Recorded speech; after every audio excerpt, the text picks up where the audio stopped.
अगली रात चारों दोस्त बाबा के साथ उस शापित होटल की ओर चल पड़े।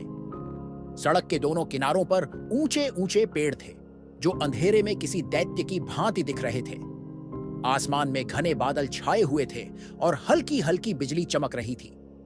माहौल इतना सन्नाटेदार और भयावह था कि सबके रोंगटे खड़े हो गए। राहुल ने बाबा की ओर देखा और पूछा, बाबा, क्या यह सच में जरूरी है? हम सभी बहुत डर रहे हैं। बाबा ने गंभीरता से कहा, डर ही तुम्हारे रास्ते की सबसे बड़ी रुकावट है। अगर तुम डर गए तो तुम्हारा नाश निश्चित है। यह जगह शापित है और वहां की आत्माएं बहुत शक्तिशाली हैं। वे तुम्हें भ्रमित करेंगी, डराएंगी, लेकिन तुम्हें डगमगाना नहीं है। सभी ने बाबा की बातों को ध्यान से सुना और फिर अपने हौसले को बुलंद करने की कोशिश की।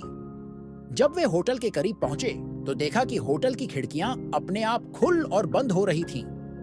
ऐसा लग रहा था जैसे होटल जीवित हो और उनके आने का इंतजार कर रहा हो। जैसे ही उन्होंने दरवाजे को खोला, एक ठंडी हवा का झोंका आया और सभी को पीछे धकेलने की कोशिश की। बाबा ने एक तांत्रिक मंत्र पढ़ा और हवा का झोंका अचानक शांत हो गया। उन्होंने चारों को आगे बढ़ने का इशारा किया। वे धीरे धीरे होटल के भीतर दाखिल हुए। अंदर का दृश्य और भी भयावह था। दीवारों पर धूल जमी थी, फर्श पर बिखरी हुई वस्तुएं और पुरानी तस्वीरें अजीब सा माहौल बना रही थीं। उन्होंने देखा कि एक पुरानी घड़ी दीवार पर टंगी हुई थी जो अचानक अपने आप चलने लगी और 12 बजे लगे। हर घंटे की घंटी के साथ कमरे में गूंजती आवाज और भी डरावनी होती जा रही थी। निधि ने डरते हुए बाबा से पूछा, हम इस समय कहां जा रहे हैं? बाबा ने कहा, हमें तहखाने तक पहुंचना होगा। वहीं वेदी है जहां हमें अनुष्ठान पूरा करना होगा। वे सावधानी पूर्वक तहखाने की ओर बढ़ने लगे। जैसे ही वे सीढ़ियों से नीचे जा रहे थे, उन्हें अपने पीछे किसी के कदमों की आवाज सुनाई देने लगी। सुमित ने पलटकर देखा, लेकिन वहां कोई नहीं था। उसने चुपचाप सबको बताया और सबकी धड़कनें तेज हो गईं। तहखाने का दरवाजा बहुत पुराना और भारी था। बाबा ने एक बार फिर से मंत्र पढ़ा और दरवाजे को खोलने के लिए धक्का दिया। दरवाजा चरमराते हुए खुला और सामने का दृश्य देखकर सभी की सांसें थम गईं। वहां एक विशालकाय वेदी थी जिस पर लाल रंग का कपड़ा बिछा हुआ था। वेदी के चारों ओर अजीबोगरीब चित्र और प्रतीक बने हुए थे। एक तरफ एक पुरानी किताब रखी हुई थी जिस पर काले अक्षरों में कुछ लिखा था। जैसे ही राहुल ने किताब को छूने की कोशिश की, उसे ऐसा लगा जैसे किसी ने उसका हाथ पकड़ लिया हो। वह चौंक गया और बाबा की ओर देखा। बाबा ने गंभीरता से कहा, यह वेदी राक्षसी शक्तियों से बंधी हुई है। जब तक हम अनुष्ठान नहीं पूरा करेंगे, यह हमें नुकसान पहुंचा सकती है। उन्होंने सबको अपने चारों ओर एक गोला बनाने के लिए कहा और एक पवित्र धागा निकाला। उन्होंने धागे को चारों ओर घुमाते हुए कुछ मंत्र पढ़े और वेदी के चारों ओर एक सुरक्षा चक्र बना दिया। अब बाबा ने सुमित और कविता को निर्देश दिए कि वे वेदी पर रखी किताब को खोलें और उसमें दिए गए मंत्र पढ़ें। राहुल को वेदी के पास रखे चाकू से अपने खून की कुछ बूंदें किताब पर गिरानी थीं, ताकि वह तंत्र मंत्र का चक्र पूरा हो सके।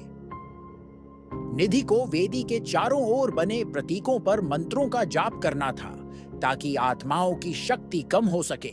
सबने हिम्मत जुटाई और बाबा के निर्देशों का पालन करना शुरू किया। जैसे ही राहुल ने अपने खून की बूंदें किताब पर गिराईं, पूरा कमरा जोर जोर से हिलने लगा। छत से धूल गिरने लगी और चारों ओर से भयानक चीखों की आवाजें आने लगीं। ऐसा लग रहा था जैसे पूरा होटल उनके खिलाफ खड़ा हो गया हो। निधि ने डरते हुए कहा, बाबा, हमसे नहीं हो पाएगा, ये सब हमें मार देंगे। बाबा ने जोर से कहा, डरो मत, अपना काम जारी रखो, यह अंतिम परीक्षा है। सुमित और कविता ने एक साथ किताब का मंत्र पढ़ना शुरू किया और जैसे जैसे वे मंत्र पढ़ते गए, वेदी की रोशनी तेज होती गई। अचानक वेदी के चारों ओर अजीब सी छायाएं घूमने लगीं। वे छायाएं लगातार चारों को डराने की कोशिश कर रही थीं, लेकिन बाबा की सुरक्षा रेखा ने उन्हें दूर रखा। राहुल ने भी हिम्मत जुटाई और किताब को उठाकर वेदी के पास रखी अग्नि में डाल दिया। जैसे ही किताब आग में जली, एक तेज चीख की आवाज पूरे तहखाने में गूंज उठी। पूरी वेदी जलने लगी और उसी क्षण सभी छायाएं गायब हो गईं। कमरे में एक अजीब सी शांति छा गई। सबने राहत की सांस ली, लेकिन तभी बाबा ने गंभीरता से कहा, अब हमें यहां से तुरंत निकलना होगा। यह होटल अब भी सुरक्षित नहीं है। उन्होंने जल्दी से सबको बाहर निकलने का इशारा किया। चारों ने बाबा की बात मानी और तेजी से तहखाने से ऊपर की ओर भागे। जैसे ही वे होटल के मुख्य दरवाजे के पास पहुंचे, दरवाजा अपने आप बंद होने लगा। राहुल ने पूरी ताकत से दरवाजे को धक्का दिया और बाहर निकल गए। जैसे ही वे सब बाहर आए, होटल अचानक से जोर जोर से हिलने लगा और देखते ही देखते धुंध में घिर गया। वे सब दूर खड़े होकर देख रहे थे कि होटल धीरे धीरे गायब हो रहा है। बाबा ने कहा, यह होटल और यहाँ की आत्माएं अब मुक्त हो चुकी हैं, पर याद रखना, हर जगह की अपनी ऊर्जा होती है और हमें उसकी इज्जत करनी चाहिए। अब तुम लोग सुरक्षित हो। राहुल, सुमित, निधि और कविता ने बाबा को धन्यवाद कहा और उस जगह से निकल पड़े। वे जानते थे कि उन्होंने एक बहुत बड़ी मुसीबत को मात दी है। रास्ते में सभी चुप थे, लेकिन सबके चेहरों पर संतोष और राहत की झलक थी। कुछ दिनों बाद सब कुछ सामान्य हो गया। वे अपनी अपनी जिंदगी में वापस लौट गए, लेकिन उस घटना की याद हमेशा उनके दिलो दिमाग में बसी रही।